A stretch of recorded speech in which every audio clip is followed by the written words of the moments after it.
Hi there, I'm John from CNCKing.com, and today we'll make custom maple tokens.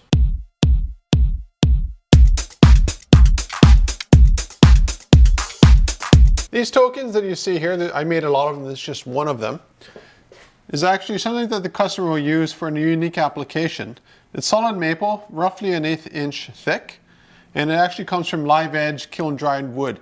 So we don't have to worry about warping, although that wouldn't really be an issue with something this small.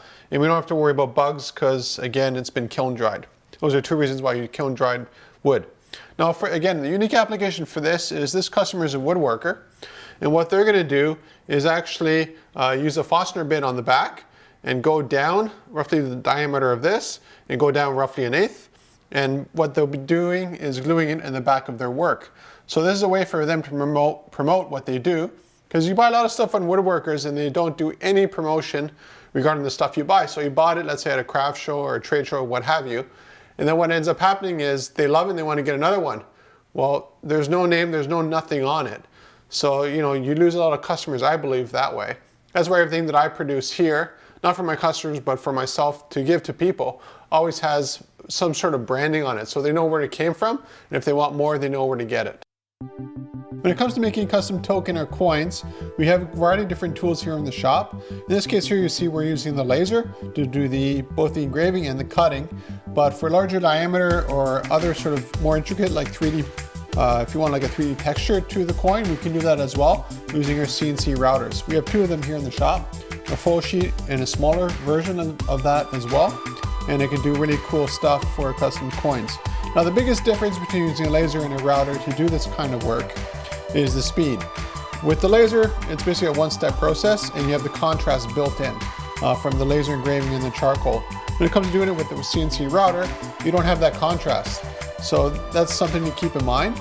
The advantage of the router is that it's definitely slower when we're doing 3D, but when you feel with your finger, you can definitely feel the texture and the relief of it, which you can't really feel with the laser engraving, at least in this kind of graphic here. Generally when we do 3D relief tokens or coins, it's over the entire surface. So again, it takes a long time to do it, but it's a really cool effect. And one day I'll do a video about it to show you guys how I go about doing that. Now as for cost effectiveness, I do a lot of these things using maple and it's kiln dried. It might be overkill, but we also do coins out of MDF, which is fiberboard, and that actually comes out pretty good. The only problem is if it gets wet or any humidity to it, it starts to break apart. While hardwood like maple or oak, we don't have that issue when it comes to it.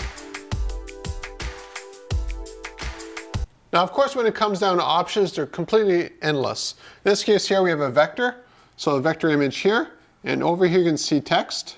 That's all nice and clean. And the reason why everything's nice and clean is because it's all vector based. If we use bitmaps, the problem with bitmaps is that they're like a picture of a picture. And the problem with that is that you scale it up or down, you lose a lot of resolution, you get jagged edges, all that kind of stuff. While with a vector, it's more of a mathematical calculation for the image, which means that you scale it up or down, well, the math is the same. The only thing that changes is the scale of the image. So looking for custom tokens, literally any wood species that you want, any quantity that you want, contact me at CNCKing.com. We'll cut them for you and ship them right to your door.